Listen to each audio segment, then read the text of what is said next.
Bonjour, bienvenue à tous, ravi de vous retrouver pour cette nouvelle vidéo. Avant de commencer cette vidéo, n'hésitez pas à vous abonner, à liker la vidéo. Et maintenant, je voudrais vous montrer quelque chose que j'ai trouvé d'intéressant. Je suis revenu à la fin du crash précédent. Je suis parti du plus bas et j'ai posé un Fibonacci temporel. J'ai posé mon point zéro et j'ai mesuré la période qui va jusqu'à tout en haut de notre bull run. Là, on arrive au 38,2, le 26 janvier. On arrive au 38,2. Dans la théorie, on dit que on ne peut pas avoir un changement de tendance d'une grosse correction comme ça avant d'avoir passé les 38,2. Donc j'avais trouvé ça intéressant à vous montrer. Et sinon, ces derniers jours, j'ai retourné le graphique un petit peu dans tous les sens. Et j'ai trouvé un autre décompte qui est super intéressant et que je voudrais voir avec vous. Voilà, c'est ce décompte-là.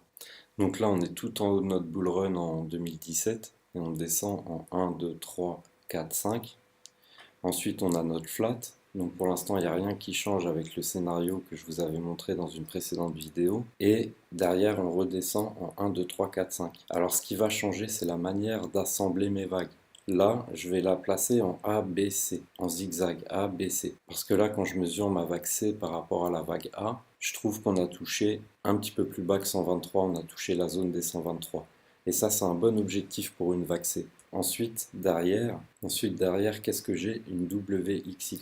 Et là, on monte en 1, 2, 3, 4, 5. Donc ça ressemble à de la flat régular. Ça retrace un petit peu moins que 100%. On est à 90, on va le mesurer rapidement. Voilà, on est à 90. À 90, donc c'est de la régular. Et il y a des chances que là, on soit à 61,8. Voilà, 60, presque 61,8, un petit peu plus bas. Là, on voit qu'on descend en 1, 2, 3, 4, 5 avec une extension quelque part. Donc là-dedans, on doit pouvoir compter 9 vagues. Donc je vais poser une A et derrière, on doit retracer notre B en 3 vagues. A, B, C. Donc là, je vois qu'il y a un zigzag et on est dans une flat. Donc derrière, on a notre grande C et nous, on va s'intéresser un petit peu à ce qui se passe ici avec ce décompte-là. Derrière, on descend.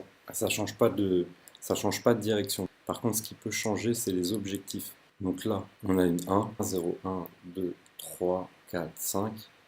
Là, on a un retracement de 2 quelque part. Là. Dans cette zone-là, on a une combinaison de figures à l'intérieur. Et là, on a une 3. Derrière, on a une 4 qu'on est en train de faire en ce moment. Peut-être par ici, je ne sais pas où exactement. Derrière, on a une 5. Et donc maintenant, on va mesurer notre vague C par rapport à notre vague A, qu'on est venu bloquer sur le niveau des 123%. Donc pour la vague C, les objectifs, c'est toujours pareil. On a les 100%, mais on les a pétés. On a les 123. Derrière, on a les 161,8 ici. On va mesurer notre 3 par rapport à notre 1 et on a touché entre 261,8 et 275%. En considérant qu'on aurait déjà par exemple touché les plus hauts à 4200 et qu'on irait chercher là pour la C un 61,8 par exemple à 4100 je crois c'était par ici, on trouverait notre point 4 et derrière pour la 5 les objectifs ce seraient les 100%, les 161 et les 261. Dans ce scénario-là, on pourrait trouver un dip dans toute cette zone-là aussi. Donc ça peut tirer. La principale différence qu'il y a avec l'autre scénario, c'est que dans celui-là, il nous reste une 5 à faire et c'est fini. On voit que puisqu'on a dépassé le Fibo temporel à 38,2, on peut potentiellement finir le crash. Et globalement, ça donne des objectifs qui sont quand même assez larges. Étant donné qu'on a tapé 261,8 pour la 3, pour la 5, j'exclus cette zone-là. Il y aurait un premier bottom possible à 2900, un deuxième bottom possible dans la zone des 2000 à 1800 à 1900 dollars. Et dans ce scénario-là, donc comme on aurait franchi les 38,2, on pourrait potentiellement remonter derrière. Voilà, donc ce scénario, je le trouve super intéressant. Je trouve qu'il est pertinent.